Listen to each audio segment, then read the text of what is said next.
So as I was getting ready to record this paint talk here today, I was moving some paintings around. I was touching some stuff up, making sure I had room for this last painting as I was getting ready to photograph, because this series is going up today. Actually, if I did it right, you should be up on my Instagram right now to see all the Color Palette series paintings. For those of you who are new here, the last billion days, it feels like I've been doing paintings where I just take a color palette, I throw it down, try and get better with color, try and improve my very fundamental skills, technical skills of color, right? Having a better eye for it, being able to use it better, right? And I was organizing everything, putting them in their piles and stuff, and I was like, Jesus, like there's so many of these. I didn't realize how long the series went on for, to be honest. I didn't realize how long I've been doing the series. I think there's almost like 80. Like there's a lot of these guys. There's a ton of these paintings. And I was like, Jesus, like how long did I do this for? And then I will say too, and forgive me for getting sappy about my own paintings that are just 3 colors on a canvas, but I almost was like, wow, like I'm kind of impressed because, with developing these skill, and this series Paint Talks all about me learning to paint better, there's like a thing of like, you got to do the boring stuff around it that's not cool, that's not flashy. And this is kind of one of the inherent problems with Paint Talk as a series that we don't talk about often. It's like, there's some stuff that's eventually just going to need to be done off camera, right? Like I can't fully get better at learning to mix paints here on camera because I just like there's not enough room in here for me to take all these paints and mix them right here, right? Like there are limits to what I do here, right? But I've always been afraid of letting those limits get in the way of the goal of this series, which is to, no matter what else, what form it takes, no matter what extra angles and subtitles and things we add, the goal is to get better at painting. The goal is to get better at painting and have some fun conversations along the way, right? And hopefully, if it's done right, all you enjoy painting with me and we all get better at painting, right? That's the whole idea of this series. And I've always been scared of like letting the, of course I try not to focus on the numbers at all with this series, but like you can't ignore the fact that a cool thumbnail, a cool painting gets more views, gets more likes, gets more comments, like this is an obvious fact of life.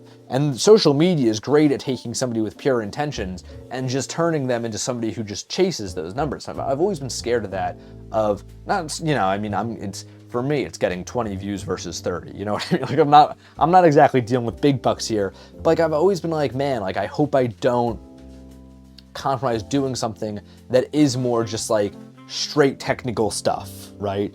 And that's why I almost was a little bit proud looking at the paintings of this Color Palette series, because that's totally what this was. This was me spending time just working on these fundamentals on camera, doing, I want to say like at least 50 of these drills, right, where I'm just throwing down colors. And I think that's cool. Genuinely, I understand this series was probably boring for you guys to watch, especially if you like the painting element to this more than anything else.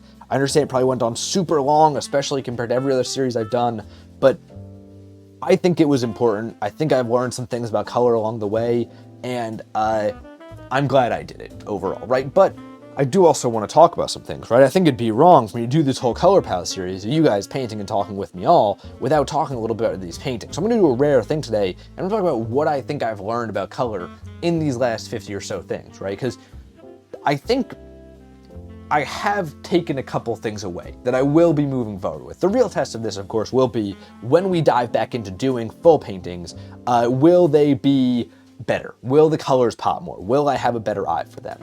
I don't know. I won't be able to say until that happens, right? I doubt I'm going to come back tomorrow with a masterpiece because I've done this Color Palette series, right? Like that's probably not going to happen.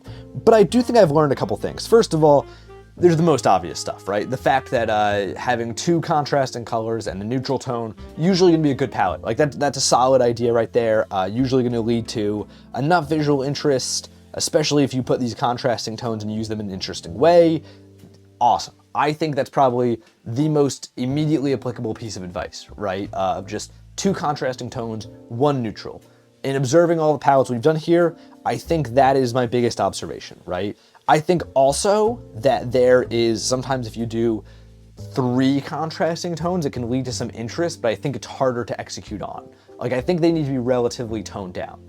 For an example, like red is oftentimes seen as the opposite of both blue and green, right? So if you do red, blue, and green, that's gonna be a pretty interesting palette, I think, but if they're like the brightest versions of red, blue, and green, I think it's gonna be pretty ugly. I think it's not gonna be I don't think that's gonna be great. I think you gotta use them right, but I think that it also is a way to lead to interest, right? Contrast is the big thing. This is something I'm not gonna pretend I didn't know. Obviously, we've all heard that contrast is very important. So that's pretty obvious, but I think I've learned to apply it in a more physical way of knowing how to use those contrasting colors, right? The other thing I've learned, and this is kind of, I guess, a disappointing thing because the whole goal of this series was to get better with color palettes. I don't think there's a way to make a color palette fully interesting on its own, unless you have a super spectacular palette, right? I think you gotta find what's interesting in these colors to you and draw that out. That's what this is my biggest thing, right? Like, I think, of course we all have a favorite color, right? And that's what's so hard about color for me always, is like, what is a good color? Like I'm a graphic designer, right? So it's easy for somebody to be like, we need a font that's kind of has this vibe to it.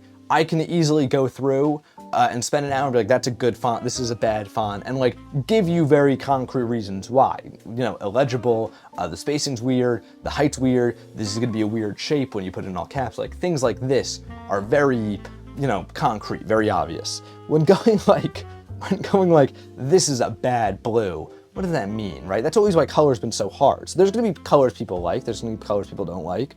Last person on earth to observe that. For me, like, I love yellow. I could stop this painting right here and I'd still love it because I just love yellow, right? So I'm gonna see yellow as a color that needs a little bit less added to it. But when taking a color like blue, yesterday we took blue and I think it was a really great example. I think bringing out some of the more subtleties in a blue, when you take blue paint and thin it down, it gets this beautiful translucence to it. And I think taking the subtleties in that and drawing them out to make the lights a little bit lighter, the darks a little bit darker, it can give it almost this ethereal look to it, right? I think blue is great at that. I think a color like gray is great to add some very industrial texture to, right? Like looking at things like this, I think are very important. That's the other thing. I don't think anything's just gonna be fully interesting by color, right? Like I think it'd be pretty hard to just paint a canvas red and make that cool, right? So I think adding texture, bringing out what works in these colors is a very important thing. I also think having colors with a purpose is an important thing. That's, I think, one of the failings of the color palette series is it was inherently purposeless, right? The purpose of these was fully just to get better with color. So there was never going to be a reality where I could go, I'm using blue because I'm in a sad mood today because everything was random and that's not just gonna, I can't just paint a sad blue square. Like that's not, I didn't paint a sad blue square. Maybe someday I'll be able to do that and I think that'd be awesome, but I can't, I'm not good enough, I'm not there. So I think choosing colors with a purpose, big thing. I think knowing how to draw out what's interesting about a color, whether that be through texture, whether that be through composition, is also a very important thing. I think those two things are probably the biggest takeaways I've learned. And this is something I've been alluding to kind of here where I'm like, I don't know if it's cheating to add texture to these colors. Because I realized as I went through with this series, and I think I'm actually glad it was so long because I think it was an essential part of the learning process for me to get bored with these colors and start looking for ways to make them interesting to myself, right? Because in that, I started adding texture. I started even doing things like taking the lines that surround a color block and trying to make those purposefully textured on some of these paintings, right? Like, I think things like that, doing that, were essential to me getting better with this, because I think I've learned that color is only as interesting as you let it be, right?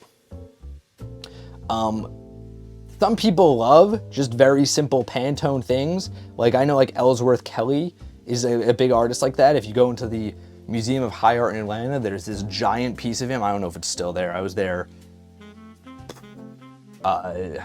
like almost 8 months ago now, and I was there. I don't know if it's always there in the lobby, but it was there, and like that is something to me that's just not that interesting, right? It's cool, it makes a space feel nice, but I don't think it's interesting as a painting, right? I think colors need to be used in intentional ways, and you need to bring out what's interesting in them. Something I'm actually really failing to do in this yellow right now. I don't think this is coming out great.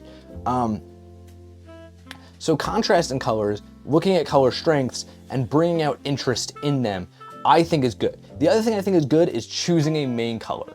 If you have 3 analogous colors, like if you have a dark blue, medium blue, and light blue, making them equal can be a very nice look. But if you have contrasting colors, or very different 3 colors, I think that making them the same size is usually going to lead to a very uninteresting thing, right? I think choosing a big color, being like, this is the focal point, and having everything else be in service to that focal point is imperative to making an interestingly colored painting, right?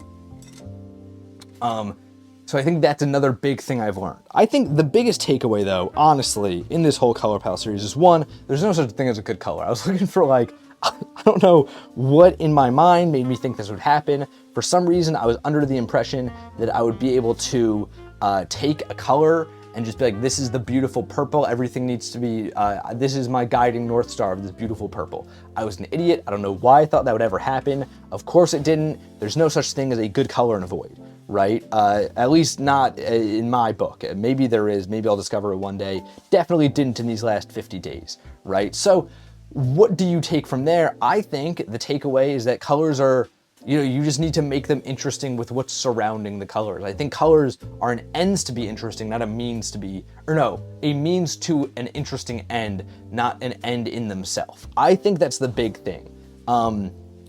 This is also contrasting though, and this is a big gap, I think, in the progress I do feel I've made, and something I want to continue to explore as I do paint real things, is that there's so many paintings I do like that I love just because of the colors. Like the Warhol Marilyn Monroe, like the most famous one where she's pink with the blue, right? That painting.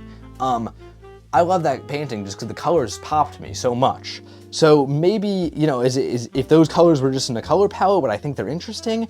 I don't know. I think that's kind of a gap in this, that maybe there is a way to make colors interesting on their own, and maybe that's just gonna come with so much more experience of using colors practically to understand.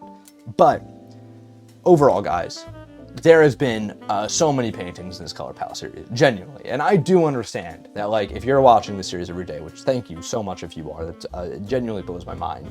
It could be really annoying to see the color palette series. So I'm sorry this went on so long. Like, genuinely, I lost track of how long the series was going on, and I kind of feel bad this was a long arc. This was the Chimera Ant arc of this show. Way too long, severely overrated by the creator, which is me, because there's no one else to tell me how rated it is. So in my book, I was not a fan of this series from a visual standpoint, but it had to happen. I need to get better with color, and thank you for those of you who are genuinely here for this journey, because man, as much as it's been long and arduous, I think it's led to some productivity. I think it's led to some good things, and I think it will lead to me being a better painter tomorrow than I was today. And that's what this series is about. Folks, guys, gals, and pals, go check the Instagram. All of these paintings will be up. Every single color palette series will probably be a bunch of posts because there's so many of these and they're awful. It's gonna be terrible. I'm so sorry again, but we're out. Tomorrow, we'll be in with a new series that will be much more interesting, and we'll be improving a different aspect of painting. Until next time, guys, gals, and pals, my name, Max Dice. This has been Paint Talk episode 233. I'm here every morning, painting and talking with you all. Let's paint some real stuff, folks.